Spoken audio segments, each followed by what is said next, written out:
Oke, silakan. Assalamualaikum warahmatullahi wabarakatuh. Waalaikumsalam warahmatullahi wabarakatuh. Oke, selamat siang anak-anak ya. Kembali lagi dengan saya, Pak Reynal. Hari ini kita akan membahas materi yang cukup menarik. Mungkin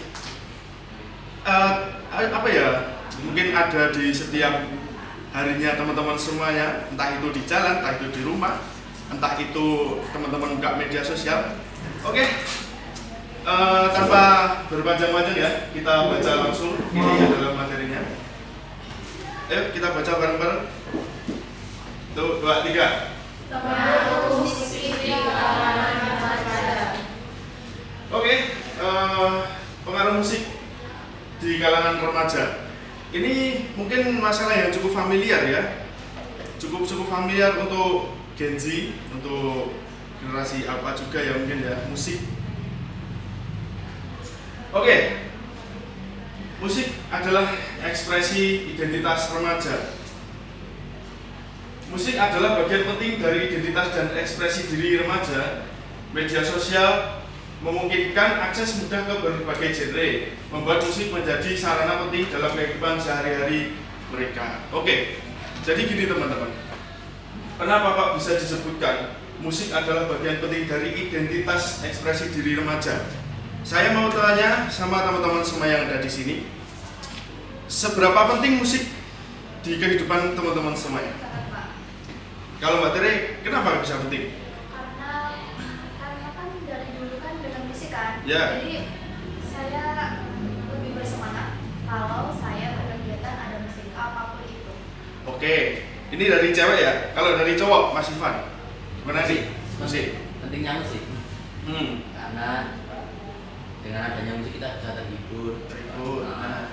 dikerja ataupun belajar bisa terhibur dengan musik itu. Oke, itu bagian dari identitas dan ekspresi diri dari remaja ya. Musik itu ada beberapa tipe teman-teman. Lebih ringkasnya itu ada 2, sedih dan bahagia. Oke, sedih dan bahagia itu bisa memunculkan ekspresi diri kita. Yaitu seperti kalau kita mendengarkan musik yang cukup sedih, ya kan?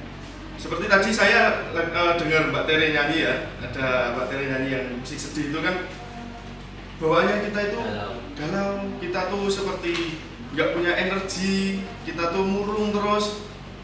Teman-teman semuanya pasti pernah menemukan orang yang sedang menggunakan headset, diam seperti ini. Itu sudah bisa ditebak musiknya apa, ya kan? Sudah bisa ditebak. Tapi kalau ada hajatan, ada orang joget-joget gitu kan, itu bisa dijebak juga, itu musiknya pasti yang bahagia seperti itu. Kita lanjut lagi. Oke, pengaruh musik pada remaja.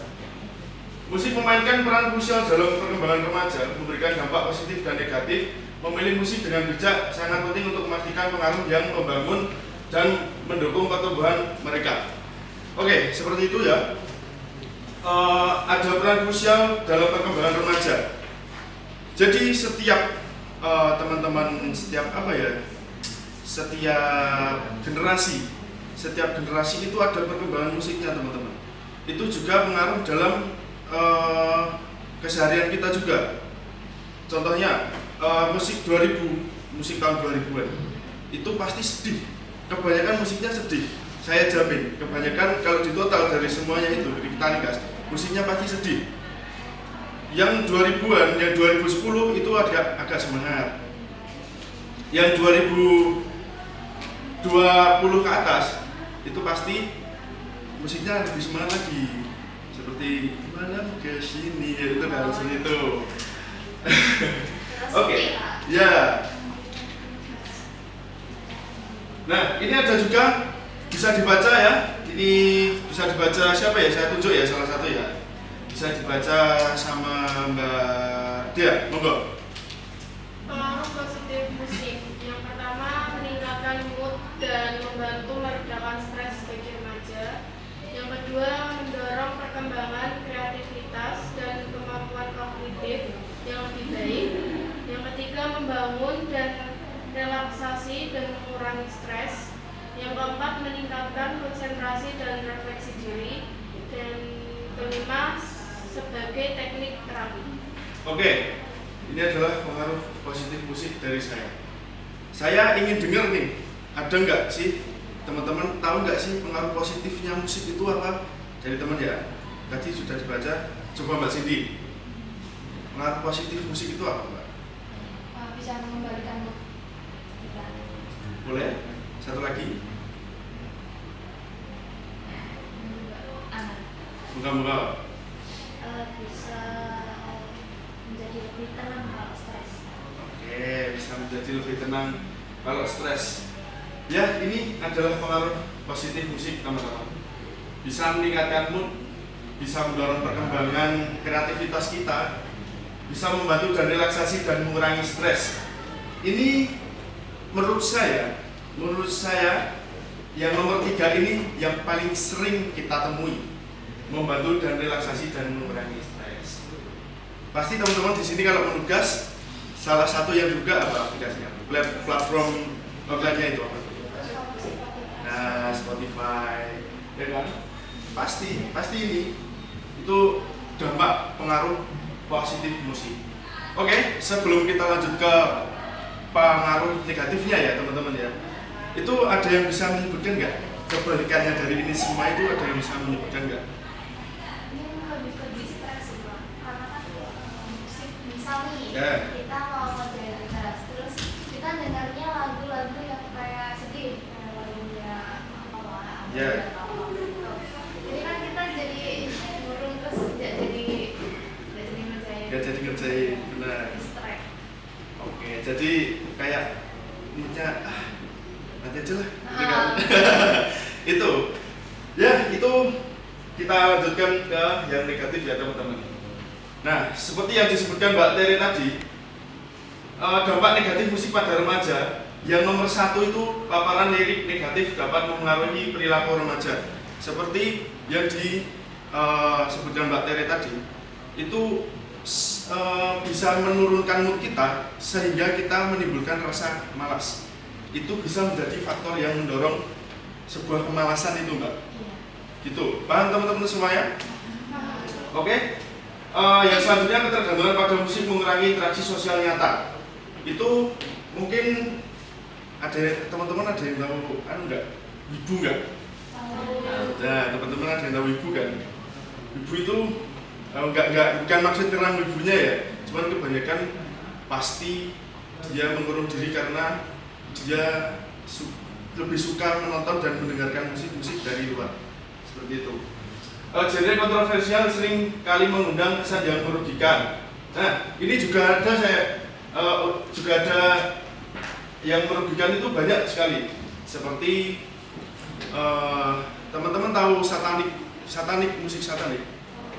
Nah, di luar negeri bahkan di Indonesia pun ada beberapa band yang terkenal. Itu adalah satanik black metal. Pasti itu ada yang contohnya satanik black metal. Ya, itu nanti kalau manggung pakai mohon maaf ya, pakai salib nanti dibalik gitu. Seperti itu, nanti pakai minum darah dulu, harus ngorbanin manusia juga. Itu ada Mbak.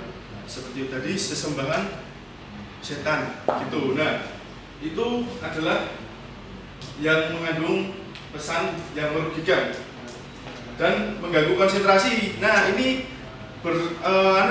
bertolak belakang sama yang positif tadi. Ada beberapa orang yang menganggap musik itu mengganggu konsentrasi. Nah, di sini teman-teman kan nggak mungkin sama semuanya. Mungkin ada teman-teman yang dengerin musik berisik lah, nggak mau. Nah, itu ada nggak sih? Ada ya. Nah, jadi mungkin orang-orang yang pengen tenangnya jualnya itu ada kan? Gitu. Memicu emosi negatif berlebihan. Seperti tadi yang disebutkan Mbak Tere ya, kalau mendengarkan musik yang sedih-sedih terusan itu pasti mempengaruhi emosi kita teman-teman. Mood kita juga bakal hancur, sama mungkin malas, dan energi negatifnya itu muncul semua gitu loh. Nah, dan menimbulkan ketergantungan. Ini juga agak sering ya menimbulkan ketergantungan. bisa membahayakan juga, karena kalau kita di jalan ada yang orang ketergantungan musik harus mendengarkan, pas di jalan itu harus mendengarkan musik teman-teman. Itu sangat merugikan diri kita sendiri juga orang lain kita di sekitar kita. Nah, seperti itu. Oke, kita lanjut lagi. Ini dari dampak negatif dan positif teman-teman sudah paham semua belum? Sudah ya. Oke, kita lanjut. Nah, ini tips memilih musik yang sehat. Sebelum kita masuk ke sini, teman-teman ada nggak ya yang caranya teman-teman pribadi yang memilih musik yang sehat itu seperti apa sih? Gimana? Dari Mbak Ulan. Saya bisa main drum, cuman kalau misal keseharian dengerin musik itu jarang. Cuman kalau waktu ada event biasanya mau suka genre rock. Ya. Biasanya itu sih. Mungkin dari Mbak Ulan itu bisa menyukai genre rock kan? Itu berarti bisa meningkatkan mood ya Mbak ya. Bisa sebagai sampingan agar nggak stres, itu kan. Oke. Yang pertama teman-teman, memilih musik yang sehat itu sangat penting untuk kita lakukan. Ada beberapa cara ya. Pilih musik dengan lirik positif dan membangun. Batasi waktu mendengarkan untuk keseimbangan aktivitas. Gunakan musik sebagai sarana relaksasi dan motivasi. Hindari mendengarkan musik sedih secara berlebihan. Perhatikan relaksasi diri sendiri. Jangan bergantung sepenuhnya pada musik. Itu beberapa tips memilih musik yang sehat untuk teman-teman semuanya ya. Karena anak muda zaman sekarang nggak luput dari musik juga. Tuh. Oke, sebelum masuk kesimpulan, teman-teman, Bapak pengen ngecek nih, teman-teman tuh paham nggak sih tentang apa ya, tentang yang Bapak jelaskan dari positif dan negatifnya musik, atau pengaruh kepada diri kita sendiri, atau mungkin yang merugikan diri kita sendiri. Ada nggak teman-teman semua yang ada di sini?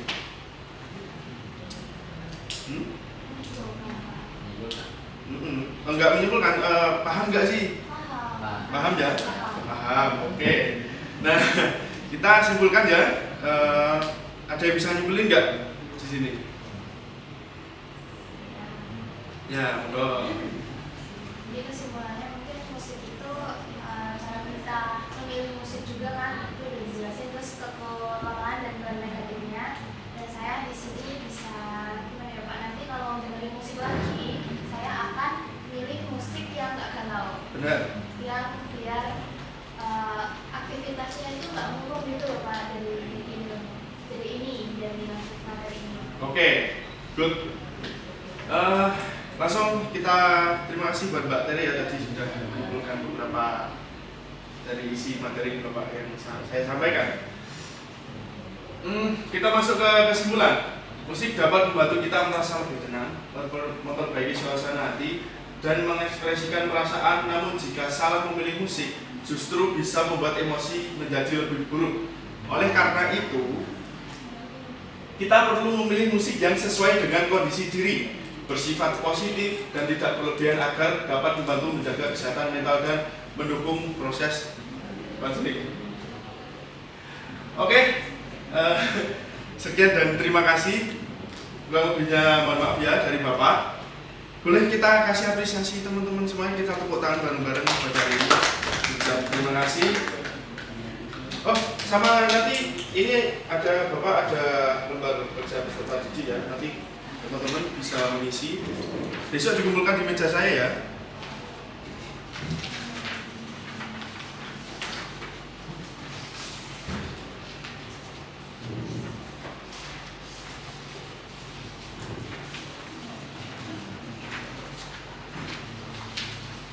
Nanti bisa diisi dan dikumpulkan di meja Bapak.